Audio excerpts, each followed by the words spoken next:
Hello everyone, पिछले part में हमने हाइट एंड डिस्टेंस को स्टार्ट किया था। हमने एक कॉन्सेप्ट को देखा था, उसी कॉन्सेप्ट को हम लोग आगे लेकर चलेंगे। इस पार्ट में हम लोग अवनमन कोण, एंगल ऑफ डिप्रेशन के कॉन्सेप्ट को देखेंगे। उम्मीद है आपने पिछले पार्ट देखा होगा, यदि नहीं देखा है तो बिल्कुल देख लीजिए, क्योंकि कोई ना कोई कॉन्सेप्ट यहाँ पे यूज हो गई। Angle of depression. अब देखिए, यहाँ पर ये बिल्डिंग है, इसमें एक बच्ची खड़ी हुई है और वो एक कार को आते हुए देख रही है, बिल्डिंग की ओर कार को आते हुए देख रही है। तो वो जिस भूमि से, यानी कि इस से वो जिस ऊंचाई पर रहेगा, इसको हम लोग ले लेंगे ऐसा, और जिस एंगल से वो देखेगी इसी से एंगल उसको निकालेंगे। ये पहले दूरी में था तो कोई एक एंगल, पास में जाएगा तो कोई एक एंगल, पास में जाएगा तो एंगल। इसमें क्या होगा, जब दूर में रहेगा, देखो ये दूर में है, ये दूर में है, तो एंगल क्या बनेगा, यहां पे छोटा बनेगा। जैसे जैसे पास आता जाएगा वो वस्तु, एंगल जो है बढ़ते जाएगा। मान लो वो यहां पे आ जाएगा, सपोज तो यहां पे आ जाएगा, यहां पे आ जाएगा, तो एंगल और बढ़ जाएगा, देखो। और इसका जो आधार है ऐसा रहेगा हमेशा, ठीक है। इसके आधार पे लेना है कि जिस चीज से वो देख रही है, ये और ये ऐसे, इसी को कहेंगे अवनमन कोण, एंगल ऑफ डिप्रेशन। इससे भी हमारे बहुत सारे कॉन्सेप्ट सॉल्व। पहले वाला क्या था कि ऑब्जेक्ट ऊपर में रहता था और हम नीचे से देख रहे थे, अभी हम लोग ऑब्जेक्ट नीचे में है और हम ऊपर से देखेंगे, और इस पे आधारित कुछ प्रश्न हम लोग करके देखेंगे। चलिए, पहला क्वेश्चन क्या दिया हुआ है। पहला क्वेश्चन, भवन के शिखर से भूमि पर स्थित एक गमले का अवनमन कोण, एंगल ऑफ डिप्रेशन क्या है, 30 डिग्री है। यहां नहीं है, यहां है भाई, अभी इसको इग्नोर करो, ठीक है, इसको अभी इग्नोर करो। यहां है, 30 डिग्री है, ठीक है, ऐसा है। और यहां से वो नीचे ऑब्जेक्ट को क्या कर रहा है, देख रहा है या देख रही है, जो भी है, और ऐसा ये जो है 30 डिग्री है, ऐसा वो कह रहा है। यदि गमला भवन के पाद बिंदु से 30 मीटर की दूरी है, ठीक है, flow paint on the ground which is 30 metre away from the foot of the tower. देखो यहां से 30 मीटर की दूरी पे है, ये 30 मीटर की दूरी पर है। Find the height of the tower, इसका टावर का हाइट हमको निकालना है। अभी देखो, ये एंगल तो दिया हुआ है, लेकिन ये एंगल तो नहीं दिया हुआ है, ये एंगल तो नहीं दिया हुआ है। लेकिन हम जानते हैं कि यदि दो समांतर रेखाएं, जो ये हो गया और ये हो गया, उसको कोई एक प्रतिच्छेदी रेखा है ना, काटती है, ऐसी स्थिति में ये पैरेलल लाइन से, ये इंटरसेक्टिंग लाइन है। ऐसी स्थिति में ये जो एंगल होगा इस एंगल के बराबर होगा। एकांतर कोण, अल्टरनेट एंगल, किसके बराबर होगा, उसके बराबर होगा। इसको हिंदी में कहते हैं एकांतर कोण। क्या कहते हैं, यही प्रॉपर्टी बस इस्तेमाल होगा, एकांतर कोण, अल्टरनेट एंगल, ये और ये बराबर होंगे। उसी प्रकार से यदि यहां पे 30 है तो ये भी 30 होगा, वो भी 30 होगा। और आप जब ऐसा प्रश्न करेंगे तो उसमें इस शब्द को लिखेंगे। इसके भी आपके आधे मार्क्स हैं कि आप किस प्रॉपर्टी से उसको लिखे, तो एकांतर कोण से। कुछ नहीं करना है, यहां पे दोनों एंगल को देना है एंगल x, और वो क्या है, a और o is equal to angle AOB। क्यों है, तो एकांतर कोण से, बस उतना ही लिखना है और कुछ नहीं करना है उसमें। आगे फिर हम लोग सॉल्यूशन करेंगे। बाकी हमारा जो क्वेश्चन है, हम लोग जैसे पिछले कॉन्सेप्ट को लेकर चल रहे थे, ये वैसे ही आ गया। फिर से वैसे ही कर सकते हैं। tan 30 degree is equal to, ये हमको क्या निकालना है, ए, वो ए है ना, चमक रहा है मेरे को लाइट की वजह से, ए बी और यहाँ पे बी ओ। यहां से इसका वैल्यू रख लेते हैं। ये tan 30 कितना है, 1/√3 है, 1/√3 रख लिए। ए बी को ए बी रख लिए, और बी ओ यहाँ पे 30 है, इसको 30 रख लिए, ठीक है। और ए बी का वैल्यू कितना हो जाएगा, ये इधर हो जाएगा 30/√3 इसको थोड़ा देर पिछले वीडियो में हमने कैलकुलेट किया है कि इसको हम लोग ऐसा लिख सकते हैं 10 इंटू √3 इंटू √3 डिवाइडेड बाई √3, ये √3 कैंसल, ये हो जाएगा 10 √3 मीटर। तो वैसा ही है जैसे पिछले वीडियो में हमने लेकर चला है, वैसा ही कॉन्सेप्ट है, बस इसमें एक अंतर कोण अल्टरनेट एंगल उसको एक्स्ट्रा इस्तेमाल करना है, बाकी वैसा ही बनेगा। ठीक है, चलिए नेक्स्ट क्वेश्चन करके देखते हैं। क्वेश्चन को देखना है, फिर मैं डायग्राम को समझाऊंगा। पहले क्वेश्चन को पढ़िए, फिर डायग्राम को समझिए, फिर उसके बाद बनाने का प्रयास कीजिए, डायरेक्ट उसमें भीड़ नहीं जाना है। एक प्रकाश स्तंभ के शिखर के से किसी भवन के शिखर एवं तल के अवनमन कोण क्रमशः 45 डिग्री और 60 डिग्री है। ये दिया हुआ है, समझेंगे अभी। यदि भवन की ऊंचाई 12 मीटर है तो प्रकाश स्तंभ की ऊंचाई एवं प्रकाश स्तंभ से भवन की दूरी हमको ज्ञात करनी है। ठीक है, क्वेश्चन देखें इंग्लिश में। The angle of depression from the top of the light pole, कोई प्रकाश स्तंभ है, to the top of the foot, top and foot of a building, ये बिल्डिंग है, ये क्या है, बिल्डिंग है। और यहां से देख रहा है, इसका यहां से और इसका यहां से, दोनों का एंगल दिया हुआ है, top and foot are respectively 45 degree and 60 degree respectively if the height of the building is 12 meter, ये दिया हुआ है। then find the height of the light pole, इसको हमको निकालना है, and distance from the building, हमको क्या कैलकुलेट करना है, P Q कैलकुलेट करना है, और distance from the building यानी कि Q B ये कैलकुलेट करना है, दोनों कैलकुलेट करना है। क्या क्या दिया हुआ है वो देखेंगे, समझेंगे। पहले सबसे पहले ये क्या है, यहां से जो एंगल है वो क्या है, 45 है। टॉप से क्या एंगल है, 45 है। तो इसके समांतर पैरेलल में हम लोग लिख लिए, ये x लिख लिए, इसके पैरेलल में x हो गया, ये भी x हो जाएगा क्योंकि सब पैरेलल है, तो कोई दिक्कत वाली बात नहीं है। ये एंगल 45 है, ये एंगल 45 है, और दूसरा जो उसका फुट है वो एंगल 60 बन रहा है, तो ये 60 हो जाएगा। किससे, एकांतर कोण के प्रॉपर्टी से ये हो जाएगा। ये तो जान रहे हैं, अल्टरनेट एंगल के प्रॉपर्टी से ऐसा हो जाएगा। और ये दिया हुआ है 12 बिल्डिंग का हाइट, तो यहां तक भी क्या हो जाएगा, 12 हो जाएगा, यहां तक भी क्या हो जाएगा, 12 हो जाएगा। इतने चीजें दी हुई है। अब इसी से हमको क्या कैलकुलेट करना है, पी क्यू यहां तक तो पता है, लेकिन आरपी हमको निकालना पड़ेगा, निकाल लेंगे। और ये जो दिया हुआ है क्या, एंगल्स दिया हुआ है।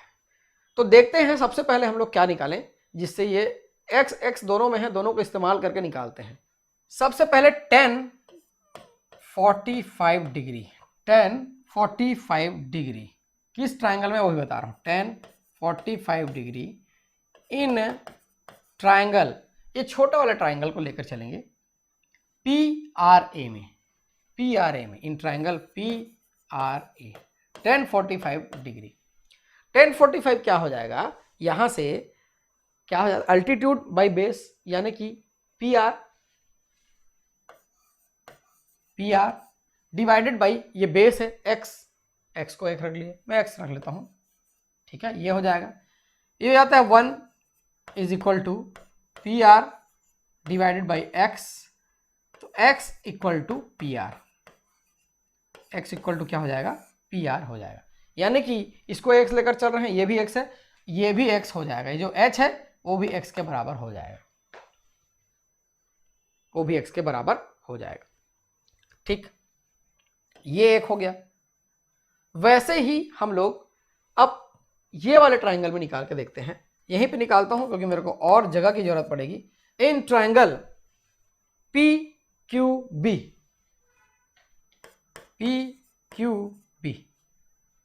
ट्रायंगल PQB में 10 60 डिग्री है क्या ये, ठीक है, 10 60 डिग्री, ये 10 60 है। ठीक है, ये भी क्या होता है, एल्टीट्यूड बाई बेस, यहां पे h, यहां से ऐसा कर लेंगे, x ले लेते हैं, x प्लस ये RQ प्लस 12 हो जाएगा, ये पूरा का पूरा क्या हो गया, हाइट हो गया, और QB अगेन x है, ये x हो गया, अगेन क्या हो गया, x हो गया। 10 60 का मान क्या होता है, √3 होता है क्या, ठीक है, 3 हो जाएगा is equal to x plus 12 और ये डिवाइडेड बाई x हो गया। यहां से x root 3 is equal to x plus 12 ऐसा हो गया। यहां से हम लोग x का मान निकालने की कोशिश करते हैं, देखते हैं। x root 3 minus x is equal to 12 हो जाएगा। x root 3 minus x is equal to 12 हो गया। और यहां से x कॉमन निकाल लिए, रूट 3 माइनस 1 इक्वल टू बार बार मेरा z बन जाता है, इक्वल टू 12 हो गया। और x का वैल्यू 12 बाई रूट 3 माइनस 1। इसको मैं और अच्छे से कैलकुलेट करने के लिए रूट 3 प्लस 1 से मल्टीप्लाई कर देता हूँ, रूट 3 प्लस 1 से मल्टीप्लाई कर देता हूँ, क्योंकि वो अच्छे डिजिट में आ जाएगा। चलिए यहाँ से आगे बढ़ते हैं, हम लोग x का वैल्यू निकालते हैं। पहले x का वैल्यू मतलब इसकी वैल्यू हम लोग निकाल रहे हैं, ठीक है। यहाँ से पूरा ये कंप्लीट निकल जाएगा और ये भी निकल जाएगा, सब निकल जाएगा, वही तो हमारा आंसर होगा। देखेंगे यहाँ से ये 12 और ये रूट 3 प्लस 1 ब्रैकेट के अंदर है, ठीक है। ऐसे हम लोग करते हैं, प्रमेयीकरण करते हैं, ठीक है। और ये रूट 3 का a minus b, a plus b, a square minus b square, ये 3 माइनस 1, 3 माइनस 1 क्या हो जाएगा 2 और ये 6 और ब्रैकेट में बच जाएगा रूट 3 प्लस 1, रूट 3 प्लस 1। ये x का वैल्यू आ गया। अब यहाँ पे जो दो चीजें पूछी हुई है, देखो स्तंभ की ऊंचाई क्या है, PQ है, हाइट ऑफ पोल क्या है, PQ है। तो PQ x हमारा निकल के सामने आया है 6 रूट 3 प्लस 1 प्लस 12, यहां से कितना आ जाएगा प्लस 12, यहां से कर सकते हैं इसको। 6 को कॉमन निकाल लेते हैं, 6 कॉमन निकाल लिया, अंदर बच गया रूट 3 प्लस 1 और ये 6 दूनी 12 होता है क्या, ये 2 बच गया अंदर में। तो 6 रूट 3 प्लस 3 मीटर, ये एक आंसर हो गया पोल की ऊंचाई। दूसरा क्या दिया हुआ है, प्रकाश स्तंभ से भवन की दूरी, ये QB है, वही हमारा x है और वही हमारा यहाँ पे निकल के सामने आ गया है 6 रूट 3 प्लस 1 मीटर। ये दोनों आंसर हो जाएगा। तो ये एक बहुत अच्छे लेवल का प्रश्न था। इस प्रश्न को एक बार और देखेंगे, बनाने का प्रयास करेंगे, बिल्कुल आपसे बनेगा। और ऐसे ही कुछ प्रश्न यदि आपके बुक में दिए हुए हैं तो उसको भी ट्राई करके देखेंगे। ये आपके एग्जाम्पल में है। इस टाइप का प्रश्न यदि प्रश्नावली में है तो करके देखिए आपसे बनता है कि नहीं बनता है। चलिए नेक्स्ट क्वेश्चन बना के देखते हैं। ये क्या दिया हुआ है, किसी टीले के शीर्ष से मैदान में स्थित दो मकानों जो टीले के विपरीत ओर हैं, ये देखो ये टीला का जो है शीर्ष है, दो मकान है A और B, अलग अलग दिशा, इस दिशा में ऐसा ले सकते हैं, ठीक है। के पाद से अवनमन कोण क्रमशः 30 डिग्री और 7 डिग्री है। क्रमशः बोलेगा तो जो पहला दिया उसको पहला लेना है, जो दूसरा दिया उसको दूसरा लेना है। 30 डिग्री और 7 डिग्री, ये 30 है। एकांतर कोण से ये भी हो जाएगा 30, एकांतर कोण से ये भी हो जाएगा 60, ठीक है।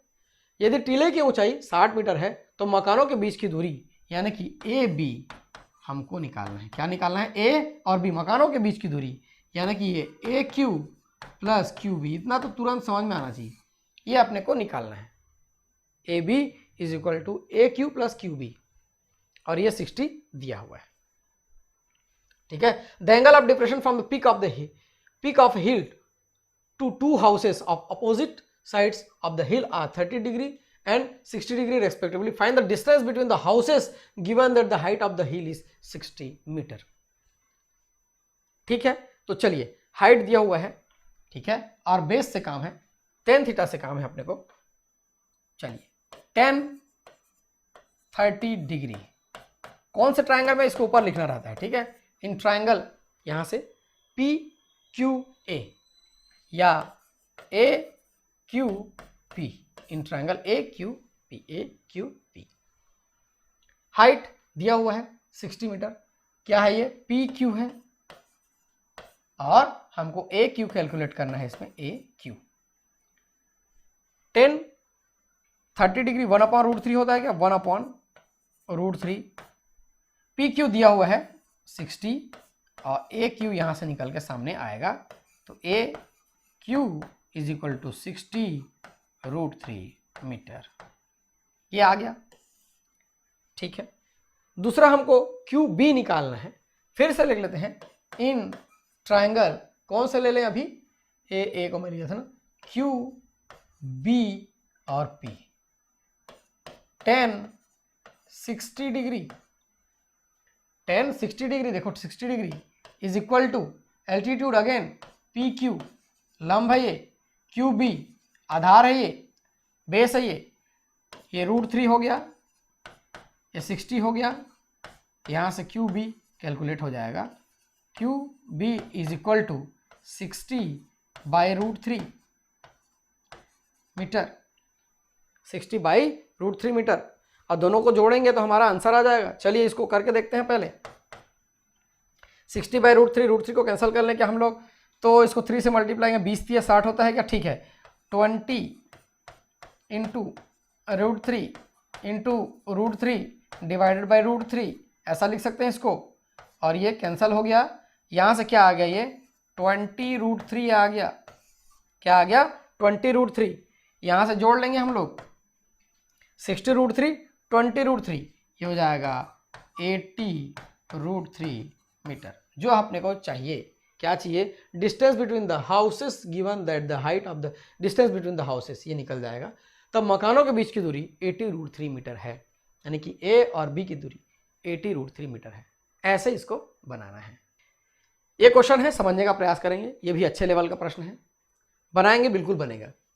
एक सीधी सड़क एक भवन के पाद तक जाती है, एक सड़क है भवन के पाद तक जाती है, भवन के शिखर पर खड़ा एक आदमी, भवन के शिखर पर खड़ा एक आदमी एक कार को 30 डिग्री के अनुवन कोण पर देखता है, यहाँ पे देखता है कार को, जैसा फोटो हम लोग शुरू में बताए थे वैसे ही।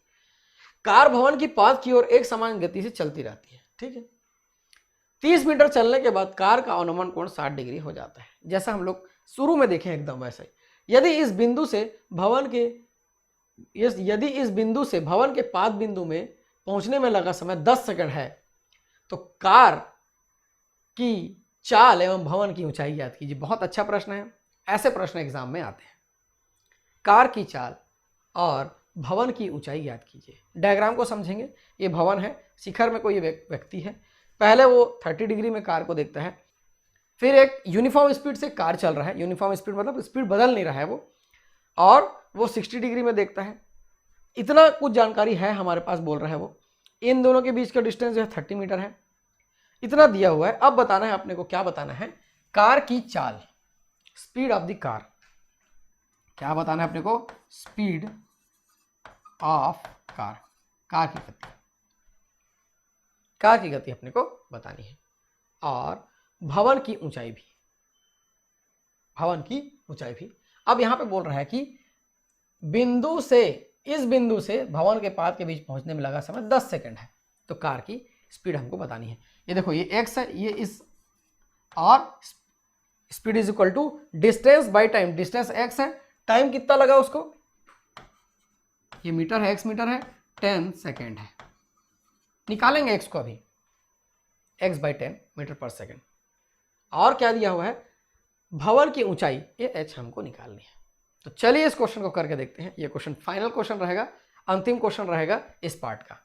तो सबसे पहले ट्रायंगल देख लेते हैं ABD, ट्रायंगल ABD में, ABD में, ट्रायंगल ABD में tan 30 डिग्री का मान निकाल के देखते हैं। tan 30 डिग्री कि क्या हो जाएगा, h by 30 plus x, height है और बेस है, h by 30 plus x, x हम लोग मान के चल रहे हैं, आप लोग मान लेंगे उसको, ठीक है।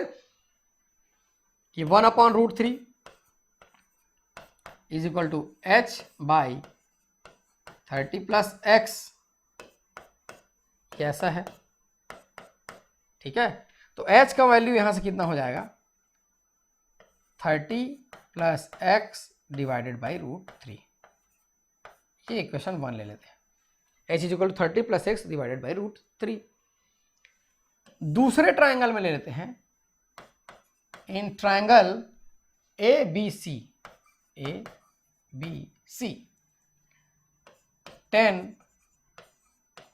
60 का मान, 10 60 का मान, अगेन h बाई एक्स हो जाएगा, ये h बाई एक्स हो जाएगा। ये हाइट है, ये बेस है, इधर का ट्रायंगल छोड़ देंगे, ठीक है। ये होता है √3 और h बाई एक्स, यहां से h का वैल्यू निकाले थे, यहां से भी h का वैल्यू निकाल लेते हैं। h is equal to √3x metre, ये जो भी हो, मीटर में दिया तो मीटर, जैसा भी हो, अभी मीटर को हटा लो। h is equal to √3x, ये इक्वेशन 2 है। 1 और 2 से h और h दिया हुआ है ना, फ्रॉम 1 एंड 2, यहाँ से h और h मिला लेते हैं। √3x is equal to 30 plus x by √3, ऐसा लिख सकते हैं क्या? इक्वेशन दोनों से हम लोग ऐसा लिख सकते हैं। यहाँ से √3 हो जाएगा 3.x, 3x हो गया, और ये 30 प्लस x, तो 30 प्लस x है ही है। देख लेते हैं यहाँ से क्या है, x और इधर से घटा देंगे, ये 2, यहाँ पे देख लेते हैं तुरंत, 3x माइनस x 2x, और ये 30, x इज इक्वल टू कितना आ गया, यहाँ से निकल के सामने आ गया 15, 30/2 15 metre. x is equal to कितना आ गया, 15 मीटर, वो आ गया हमारा, ये कितना निकल के सामने आ गया, 15। अब जब वो निकल के सामने आ गया है तो बाकी चीजें भी हम लोग निकाल सकते हैं। अब x जब 15 आ गया है तो भवन की ऊंचाई निकालने में कोई समस्या है क्या? कोई समस्या नहीं है, h का वैल्यू यहाँ पे यहीं पे दिया हुआ, यहीं से निकाल सकते हैं। ये देखो h is equal to √3x है ना, तो h √3 इंटू 15, ये हो जाएगा, कितना हो जाएगा, 15 √3 मीटर, ये हाइट हो जाएगा 15 √3, भवन की ऊंचाई। और स्पीड ऑफ कार यहां से निकाल सकते हैं, स्पीड ऑफ कार x कितना दिया हुआ है, 15, और ये 10 मीटर पर सेकेंड, 15/10 मीटर पर सेकेंड। उसको और कैंसिल कर सकते हैं, तो ये कितना आ जाएगा, 1.5 मीटर पर सेकेंड। बहुत इजी था। इसमें एक और जानना था, स्पीड इज इक्वल टू क्या होता है, डिस्टेंस बाई टाइम होता है, चाल बराबर दूरी बटे समय होता है। ये अपने को जानना था, ये कोई बहुत बड़ी बात नहीं है, इसको आप सब कोई जानते हैं, दूरी बटे समय। इसको इस्तेमाल किए, इसको इस्तेमाल किए, आंसर हमारा आ गया। ऐसे इसको बनाएंगे, आप लोग कॉपी में इसको अच्छे से सॉल्व करेंगे, स्टेप बाय स्टेप सॉल्व करेंगे, जो जो यूज़ कर रहे हैं उसको बगल में लिखते चले जाएंगे। ये मैं समझाने के लिए इस प्रकार से आपको समझाया हूँ। तो उम्मीद है आपको ये समझ में आया होगा। नहीं समझ में आया होगा तो फिर से आप वीडियो देख सकते हैं। कहीं कोई डाउट है तो कमेंट में आप पूछ सकते हैं, बशर्ते कमेंट में पूछने से पहले आप पूरा वीडियो देखिए एक बार। देखने के बाद बीच में नहीं पूछना है, देखने के बाद कोई डाउट आ रहा है तो पूछना है। नहीं तो कई लोग क्या करते हैं, स्टार्टिंग में ही या फॉरवर्ड करके देखते हैं या म्यूट करके देखते हैं और फिर डाउट पूछते हैं। ऐसा नहीं है। मैं जहाँ तक कोशिश करता हूँ कि मैं जितना भी चीज़ यूज़ कर रहा हूँ मैं उसको आपको बता दूँ। तो जब बता ही देता हूँ तो फिर उसी को डाउट में पूछे रहते हैं लोग, तो समझ में आ जाता है कि ये वीडियो को पूरा नहीं देख रहा है करके, तो हम उसके डाउट को क्लियर नहीं करते हैं। तो ठीक है, मैं देवेश आप लोग के लिए ऐसे ही लेसेस लेके आता रहूँगा। अगले वीडियो में हम लोग इसके प्रश्नावली को करेंगे और भी प्रश्न करके देखेंगे। बहुत इंटरेस्टिंग चैप्टर है ये, आप मेरे साथ बने रहिए। हाइट एंड डिस्टेंस आपका बिल्कुल क्लियर हो जाएगा। Thank you.